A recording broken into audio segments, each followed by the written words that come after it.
An ordinary American girl, Hope Cooke, became the wife of the king of the small Asian state of Sikkim in 1963. Their love story was like a fairy tale, despite the significant difference in age, origin, and cultural background. However, the fairy tale soon turned into a nightmare. Why did they have to get a divorce? And where is Hope Cooke today, 60 years later? Keep watching the WOW channel. There have been several historical examples of an American girl becoming the wife of royalty. Hollywood actress Grace Kelly married Prince Rainier in 1956. Student Lisa Halaby married King Hussein of Jordan and became Queen Noor in 1978. These women have realized their big dreams and found themselves in a fairy tale. However, such stories seem beautiful only in books and in articles in women's magazines. In reality, when two people from different cultures, backgrounds, and ages get married, the union can be a nightmare. This happened to American socialite Hope Cooke, who became the wife of the king of a small state in the Himalayas of Sikkim in 1963. Today, few people remember this incident, but once upon a time, many Western newspapers wrote about the wedding of a simple American girl and an Asian king. It was as if Hope Cooke had stepped into an exotic fairy tale, settling into a palace in the Himalayas. But when 10 years later she had to return to her homeland, it became clear to everyone that this story was far from a fairy tale. What happened, and how did the girl meet the king?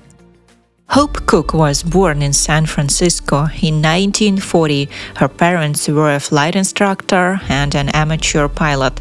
When the girl was 2 years old, her mother died in a plane crash. The father abandoned the family. The orphan was taken in by her wealthy grandparents who lived in New York. Little Hope and her half-sister were raised mainly by nannies and governesses, so the girl always felt lonely and unhappy.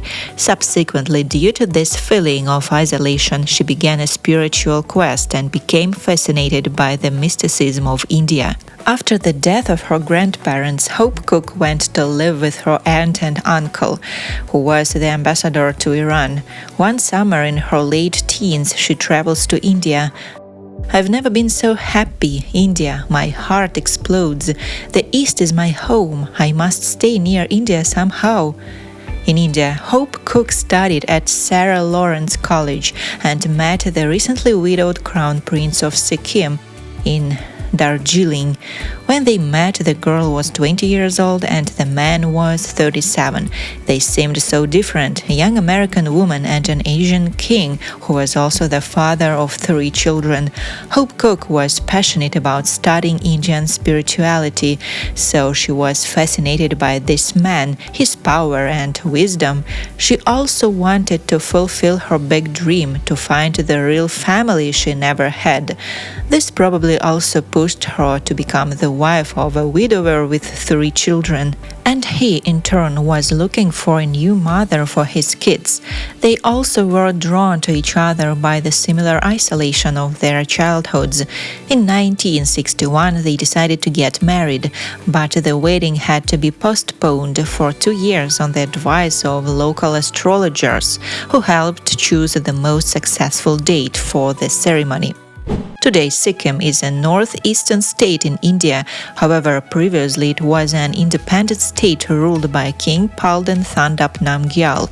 At that time, it was a model Asian state whose literacy rate and per capita income were twice as high as the neighboring countries of Nepal, Bhutan, and India. The tiny Himalayan kingdom had its unique culture, which captivated the young American adventurer. Perhaps it was the romantic atmosphere of this unique place that captivated the girl and not her passionate love for the king.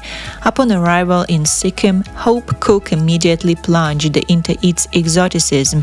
Her wedding ceremony lasted 4 hours and featured chanting Buddhist lamas and colorful folk dances. The girl settled in a tiny mountain paradise with emerald green hills, pandas and snow lions, 500 varieties of wild orchids, and the world's largest crop of cardamom.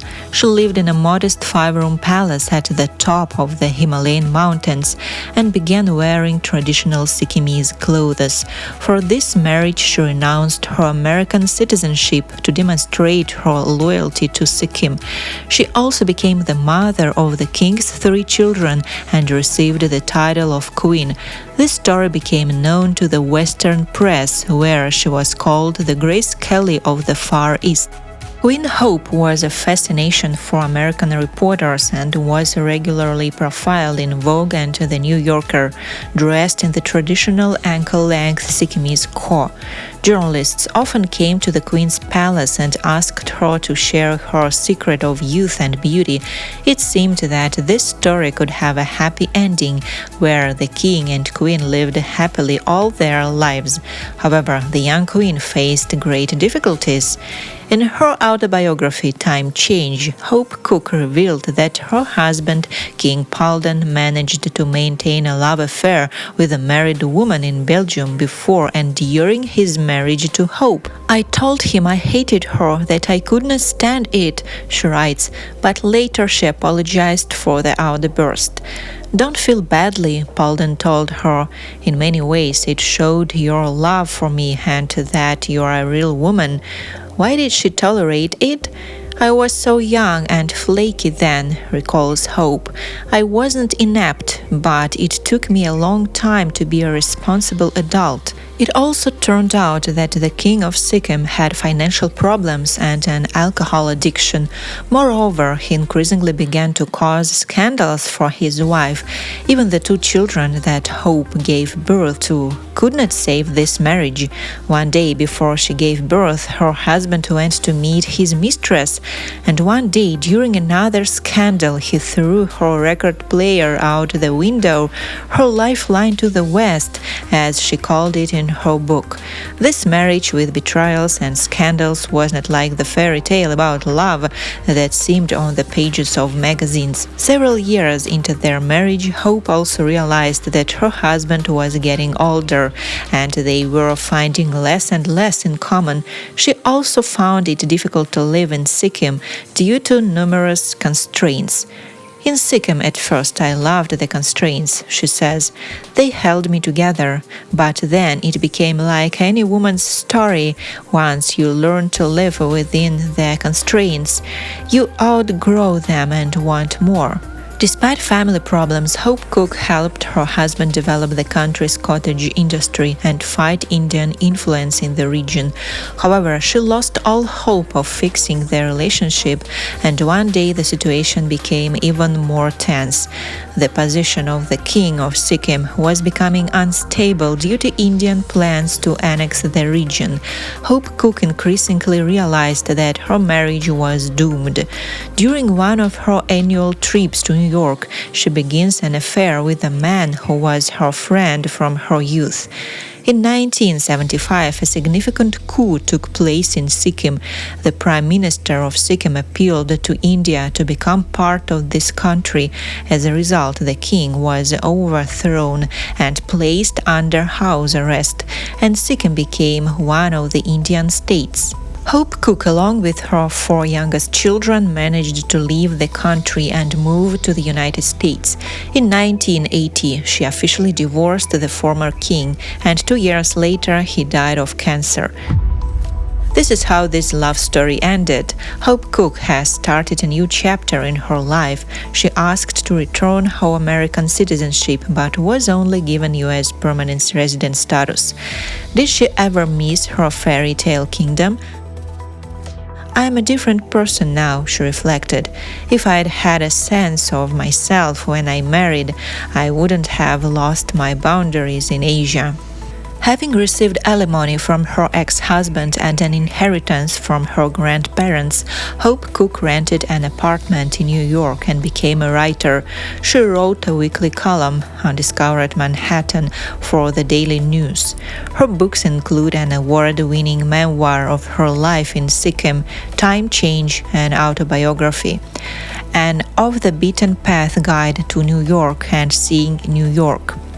Hope Cooke remarried in 1983. Her husband was Mike Wallace, a Pulitzer Prize-winning historian and a distinguished professor of history at John Jay College of Criminal Justice. But then they divorced. Hope Cooke's son, Prince Paulden, became a banker and financial advisor. Cooke's daughter, Princess Hope, graduated from Milton Academy and Georgetown University and married. Hope Cooke lived in London for several years, but returned to the USA. Today she is 83 years old, lives in Brooklyn, and currently works as a writer, historian, and lecturer. Cooke is a regular contributor to book reviews and magazines and also lectures widely. The story of Hope Cooke shows that being a king's wife is no fairy tale. In real life, marrying a royal can be a nightmare and a disappointment. Why do you think Hope Cooke and the king of Sikkim could not be happy with each other? Thanks for watching. Remember to share your thoughts with me. Click like and subscribe. See you next time.